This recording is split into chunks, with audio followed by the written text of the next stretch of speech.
नियमावली 1.1 कक्षा दशम विषय गणित। क्वेश्चन नंबर 4, यूक्लिड विभाजन प्रमेयिका का प्रयोग करके दर्शाइए कि किसी धनात्मक पूर्णांक का वर्ग किसी पूर्णांकीयम के लिए 3m या 3m+1 के रूप का होता है। सबसे पहला काम है, इसमें बताया गया किसी धनात्मक पूर्णांक, तो हमें कोई पूर्णांक मानना पड़ेगा। माना एक धनात्मक पूर्णांक a है, इसे हम 3q या 3q+1 के रूप में लिख सकते हैं। लिख सकते हैं। अब देखिए 3q या 3q+1 यूक्लिड विभाजन प्रमेयिका को ध्यान में रखते ऐसा लिखा गया है, इसलिए हम लोग क्या करेंगे, a बराबर हम 3q मान ले रहे हैं। अब चूंकि थोड़ा अलग से देख लें, क्योंकि आपने पढ़ा है a बराबर bq+r, ऐसे पढ़ा आपने, तो उसी को ध्यान में रख के हमने यहाँ पूर्णांक a मान लिया। भाज्य बराबर भाजक गुणे भागफल धन शेषफल। जब शेषफल 0 आ जाता है तो केवल bq ही बचता है।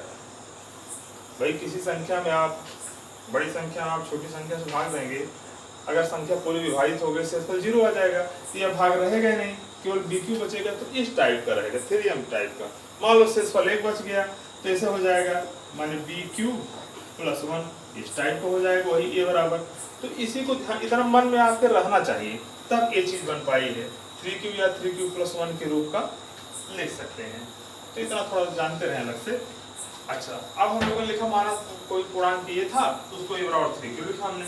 अब चूंकि यहाँ पर वर्ग की बात किया है, वर्ग क्या होता है, दोनों पक्ष में वर्ग कर दो, हम स्क्वायर कर दे रहे हैं दोनों तरफ।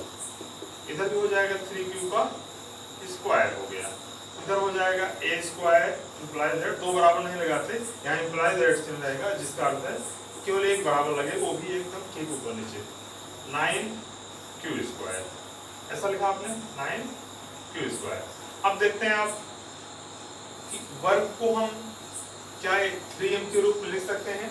इसमें 3 गुणनखंड है कि नहीं, भाई 9 में 3 गुणनखंड होता है, तो 3 लिख दिए, इंटू इसे पोस्ट में क्या कर सकते हैं 3q, यह पूरा मान इसके बराबर है। अब हम दिखाना सांकेतिक रूप में इसके जैसा दिखाना चाहते हैं कि a² = 3m। ये देखिए आगे, जहां हमको बताना पड़ेगा भाई हम कहाँ से आ गए, बीच में बताना पड़ेगा, जहां q² है, यहाँ पर क्या है q² था ना, q² है, जहां बताना पड़ेगा आपको m बराबर 3q²। ये क्या चीज है, परिचय देना पड़ेगा, जो कि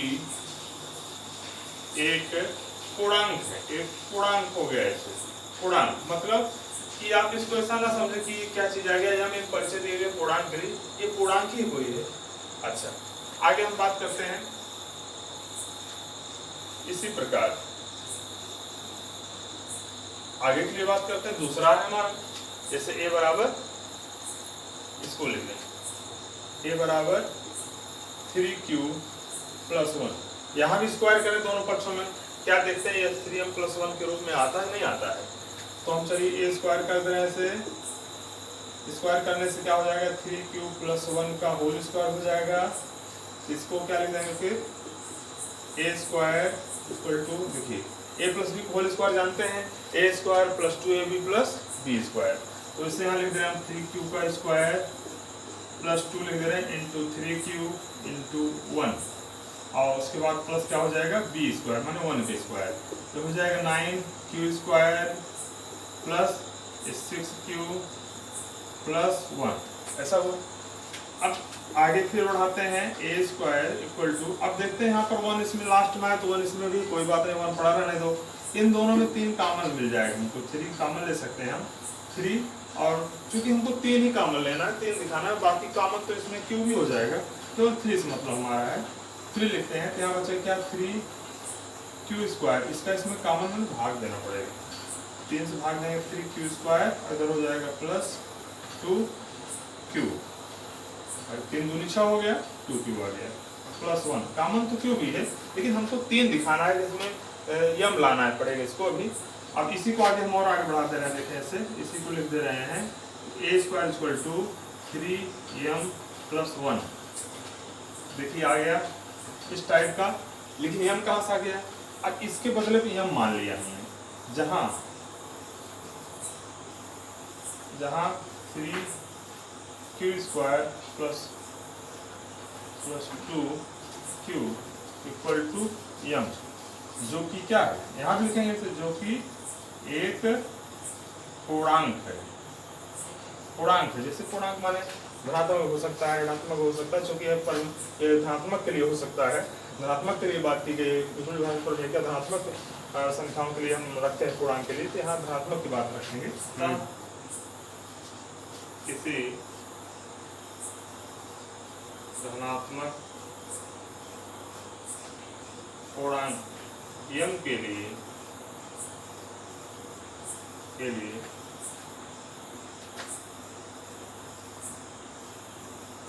उनके लिए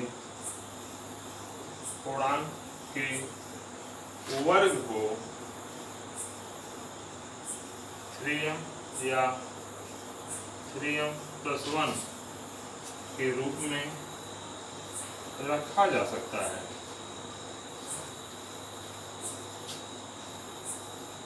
ये चीज है। तो आपने इस सवाल कंप्लीट किया। तो इस तरह से हम लोग अगले क्वेश्चन पर चलते। आइए नेक्स्ट क्वेश्चन पर। क्वेश्चन नंबर 5, यूक्लिड विभाजन प्रमेयिका का प्रयोग करते हुए दर्शाइए कि किसी धनात्मक पूर्णांक का घन 9m, 9m + 1 या 9m + 8 के रूप का होता है। तो देखिए हम मानते हैं, हल लिखते हैं इसका हम। हल में क्योंकि किसी धनात्मक पूर्णांक की बात किया है तो कोई धनात्मक पूर्णांक मानना पड़ेगा। तो माना एक धनात्मक पूर्णांक a है, कोई भी अक्षर मान सकते हैं, हमने a मान लिया इस सवाल में। इसलिए a को हम इस प्रकार लिख सकते हैं। तो कैसे लिख सकते हैं कि आपने यूक्लिड विभाजन प्रमेयिका पढ़ा है, तो उसमें हम ऐसा लिख दें a = 3q। 3 क्यों बोल रहे हैं, 2 क्यों नहीं बोल रहे हैं? क्योंकि 9 का गुणनखंड में 2 नहीं आएगा। इस नाते हम लोग जब इसका जो है 3 लिख रहे हैं, जिससे 9 के गुणनखंड में 3 मिल जाए हमको। अच्छा 3q या लिख देंगे 3q + 1 या 3q + 2, क्योंकि यहाँ पर हमने 3 लिया। 3 का मतलब क्या होगा, यूक्लिड विभाजन प्रमेयिका से भाजक 3 हो जाएगा। तो शेषफल 2 ही, 3 से किसी भी संख्या हम भाग देंगे तो शेषफल 0 हो सकता है, या तो 1 बचे या तो 2 बचे, 3 कभी नहीं बचेगा। जहाँ यहाँ लिख दे रहे हैं, जहाँ a = bq + r से b बराबर क्या है 3। 3 माने क्या है, भाजक। इसको ऐसा भी लिख सकते हैं भाजक, इसको भाजक समझ सकते हो। माने कोई धनात्मक पूर्णांक a रहा होगा, उसमें 3 से भाग दिया गया है। 3 से भाग दिया है तो इसमें तो शेषफल 0 हो गया, समझ लो। इसमें 1 बच गया होगा, इसमें 2 बचेगा, 3 बचने का कोई सवाल ही नहीं। अच्छा, अब हम लोग देखते हैं कि बारी बारी से a = 3 क्यों लिखते हैं। ऐसे a = ऐसे लिखते हैं a = 3q। अब चूंकि इसमें देखिए कहा गया घन, मैंने क्यूब करी दोनों पक्षों में, इसको हम लोग क्या कर देते हैं, इधर भी क्यूब कर दीजिए और इधर भी क्यूब कर दीजिए। अब देखें क्या हो गया, एक क्यूब इधर हो जाएगा, 3 का गुणा जब क्यूब करना है तो क्यूब करेंगे तो इसका 3 बार गुणा होगा, तो हो जाएगा 3 × 3 = 9, 9 × 3 = 27, 27 और क्यूब की घात 3 आ गया। अब हम लोग चूंकि देखते हैं कि यहाँ पर हमें इसको क्या है 9m के रूप में हो सकता है, तो इसमें देखो 27 का हम गुणनखंड करें तो 9 इसमें मिलेगा, इसको 9 इंटू कोष्टक में लिख सकते हैं 3 क्यूब का क्यूब, यहाँ लिख देंगे। अब देखिए 9 मिल गया, बाकी ये यम मान लें उसको, ऐसे इसी को लिख सकते हैं, यहाँ इम्प्लाइज का चिन्ह प्रयोग कर सकते हैं।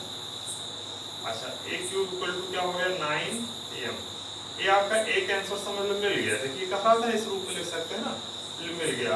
अब इसको थोड़ा हम लिख दें, परिचय बता दें m का। कोई m अचानक कहाँ से आ गया, जहाँ m इक्वल टू 3 क्यूब घात 3, जो कि क्या है, एक पूर्णांक हो गया। ये कंप्लीट है, एक आंसर सही हो गया। माने कि हम किसी धनात्मक पूर्णांक को हम जो है कि 9m के रूप में लिख सकते हैं। इतनी बात से हमें पता चल गया, लेकिन आगे कुछ और दिखाना है, 9m + 1 लाना है। तो चलते हैं, हम दूसरा स्टेप उठा लेते हैं यहाँ से। पुनः लिखते हैं इसे, पुनः करते हैं a इक्वल टू 3q + 1। यहाँ भी क्यूब किया जाए, हम ऐसे क्यूब कर देते हैं इधर भी, और इधर 3q + 1 होल क्यूब इधर भी कर देते हैं। अब आप लोग पिछली कक्षाओं में a + b होल क्यूब पढ़े होंगे, तो उसको थोड़ा पढ़ने में ध्यान कीजिए। और a क्यूब इधर क्या हो जाएगा, 3q का क्यूब, ऐसा हो गया। a क्यूब हो जाएगा प्लस b का क्यूब, 1 का क्यूब हो जाएगा, प्लस क्या होगा 3ab, 3 इंटू a माने 3 क्यूब हो गया, b इंटू 1 हो गया। और ब्रैकेट में क्या बनेगा, a + b, माने यहाँ 3q + 1 ऐसा बनेगा। इसको हम लोग सरल करते हैं, a क्यूब इक्वल टू यहाँ हो जाएगा 27q का क्यूब + 1, यहाँ हो जाएगा प्लस 9q कोष्टक में 3q + 1 ऐसा हुआ। फिर देखते हैं a का क्यूब इक्वल टू 27q का क्यूब + 1, और सरल करते हैं इसको आगे से, प्लस हो जाएगा 9, गुणा कर लें, 9 से यहाँ गुणा अंदर हो जाएगा, तो बनेगा 27q का स्क्वायर + 9q।